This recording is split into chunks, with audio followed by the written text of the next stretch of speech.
Tun M banyak khilaf dengan PAS, tetapi ambil titik persamaan, Hadi cakap. Bangi, Presiden PAS Abdul Hadi mengakui Tun Dr. Mahathir mempunyai banyak khilaf dengan partinya. Namun, ada titik persamaan yang wajib diambil, terutama melibatkan bangsa, agama dan negara.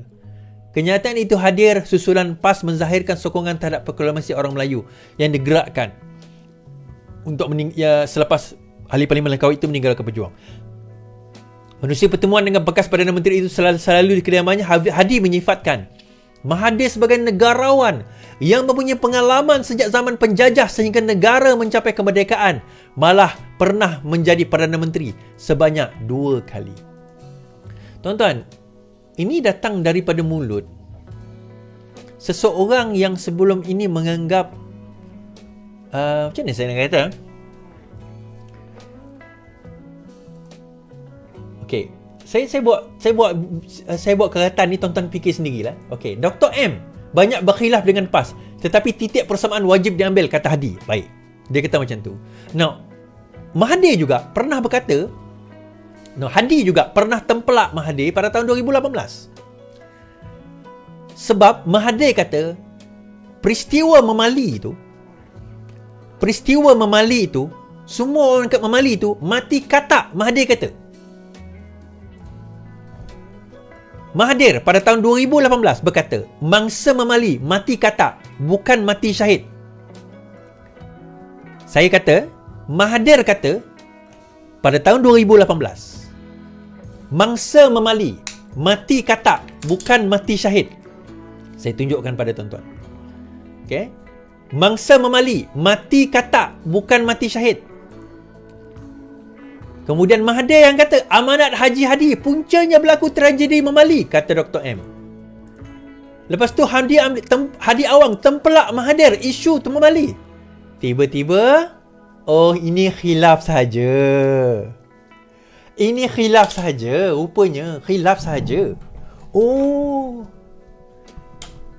nyawa, kematian, pengorbanan, cerita syahid tak syahid tu, itu urusan Tuhan, urusan orang kata apa, urusan gaib.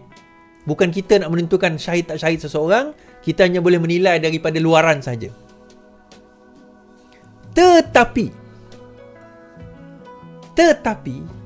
kedua-dua makhluk, saya panggil makhluk lah kan, yang menyebabkan peristiwa berdarah itu kini bersama, konon-kononnya seolah tak ada apa yang berlaku.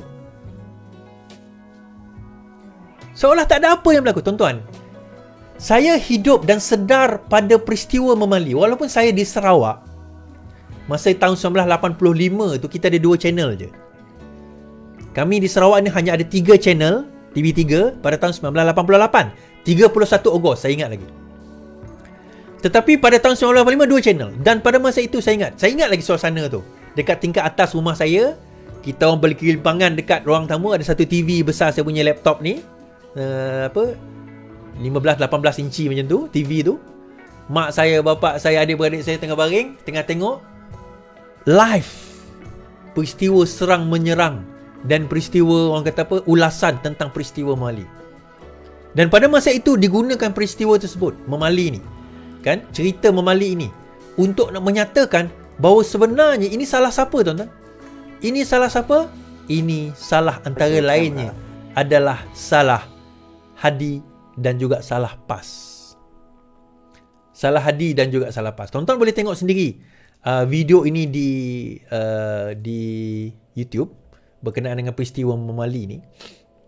Saya sarankan tuan-tuan pergi tengok. Tapi yang saya nak bawa ini adalah peristiwa Memali berdasarkan kepada TV RTM. Dan yang inilah, rancangan inilah yang saya tengok dengan keluarga saya pada waktu itu.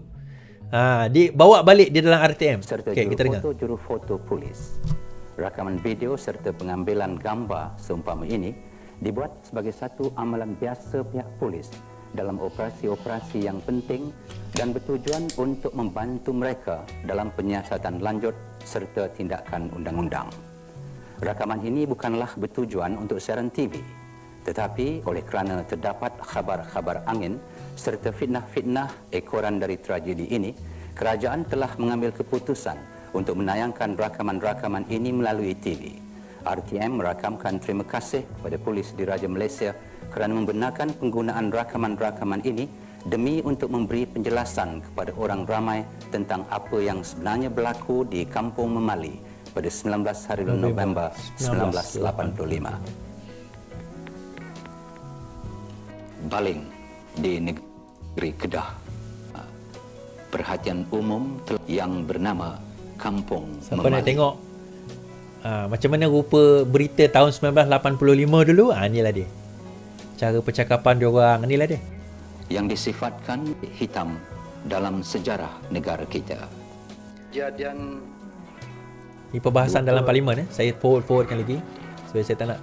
Tuan-tuan boleh tengok sendiri atas tajuk ni. begitu banyak Dokumentari peristiwa Memali kejadian 1911-1985. pihak berkuasa nyokongnya, iaitu orang yang bernama Ibrahim bin Mahmud Atau Ibrahim atau Libya.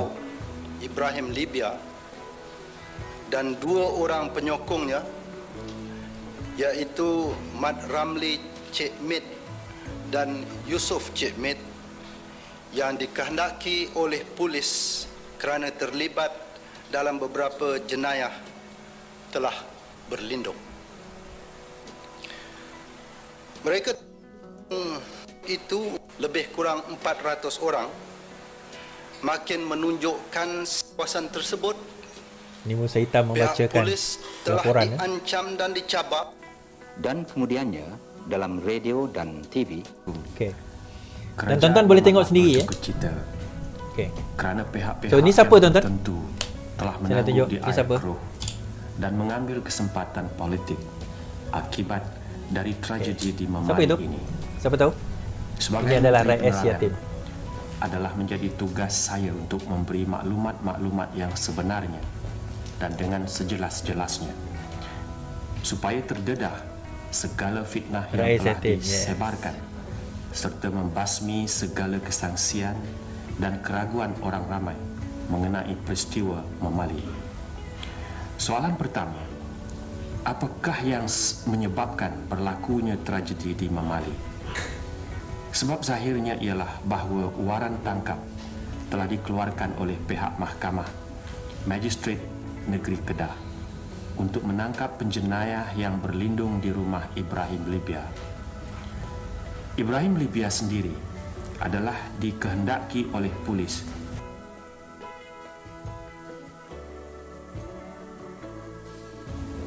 penjenayah-penjenayah Okey. keengganan membayar zakat fitrah penyokong parti Islam semula serta perkembangan agama Islam sebagai masing-masing dengan sengaja menyalah tafsirkan ajaran Islam yang sebenarnya.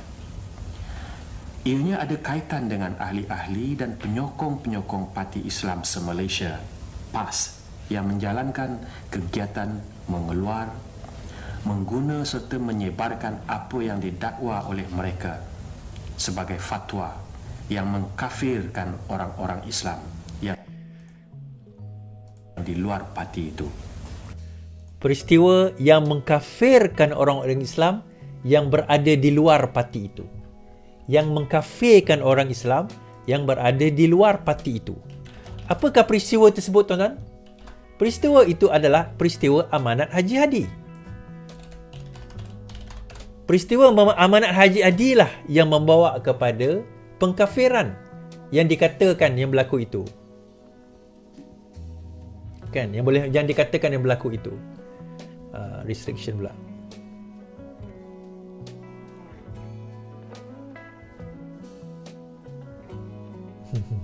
Okey, dalam peristiwa yang berlaku itu.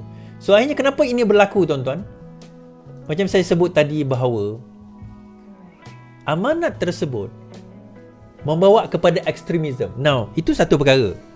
Saya tak claim keluarga Memali ni kemungkinan terpengaruh dengan amanat haji dan sebagainya. Itu saya tak claim di sini. Itu terpulang kepada kerajaan nak limitkan, nak bagi tahu macam mana. Isunya adalah, persoalan yang utama adalah bagaimana kerajaan pada waktu itu menggunakan alasan tersebut. Saya bagi satu kenyataan daripada daripada Musa Hitam sendiri. Okey. Musa Hitam mengatakan bahawa pada masa itulah ada yang mengatakan Mahathir tak ada, yang ambil alih kerajaan pada masa itu adalah Musa Hitam. Okey. Yang mengambil alih kerajaan pada masa itu adalah Musa Hitam. Baik. Now, apa yang berlaku adalah Musa Hitam dalam tempoh tersebut yang mengarahkan serangan tersebut, sedangkan Mahathir tak ada. Soalan utamanya, Mahathir berada di mana? Sebenarnya hakikat yang berlaku adalah Mahathir masih lagi berada di dalam Malaysia. Mahathir tak pernah pergi keluar daripada Malaysia, tuan-tuan. Mahathir berada di dalam negara pada waktu itu. Dia hanya turun ke China 2-3 hari selepas peristiwa. Selepas peristiwa memalik itu berlaku, barulah Mahathir pergi ke luar negara, pergi ke China. Tetapi pada waktu itu, dia dah serahkan kuasa kepada Musa Hitam atas alasan apa? Hakikat yang sebenarnya atas alasan apa? Tidak lain tidak bukan, sebenarnya dia nak kenakan Musa Hitam. Tak ramai yang tahu perkara ini. Dia nak kenakan Musa Hitam. Saya tunjukkan satu video, tuan-tuan.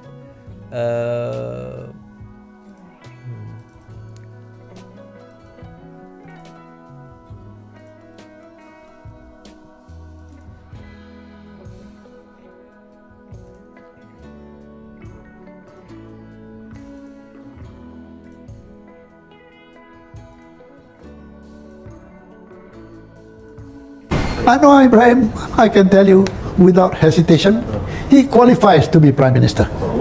He's got a lot of charisma, he's got contact, his exposure to the world, his experience, and he is a grassroots man as well. And he's good in mixing around so many Malaysians. Ingat balik pada 19 November 1985 berlaku tragedi Memali. Yang ni adalah Musa Hitam. Musa Hitam ditanya oleh Prof Agus berkenaan dengan peristiwa Memali. Kita dengar.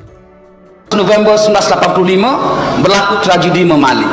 Apabila saudara Pengerusi kata waktu itu Tun Dr. Mahathir di negeri China, adakah ini jadi sengaja Tun Dr. Mahathir pergi China? Siapa kata di China, dia di Kuala Lumpur. Apabila terjadi, saya pergi jumpa, panggil hotline dengan dia, bos, I have to see you now, something urgent.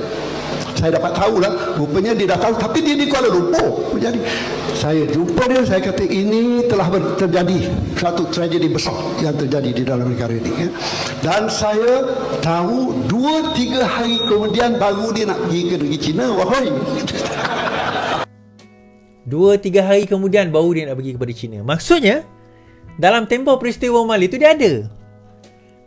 Tapi dia serahkan kepada Musa Hitam kerana dia nak Musa Hitam bertanggungjawab, dan akhirnya Musa Hitam bertanggungjawab dan meletakkan jawatan the next year.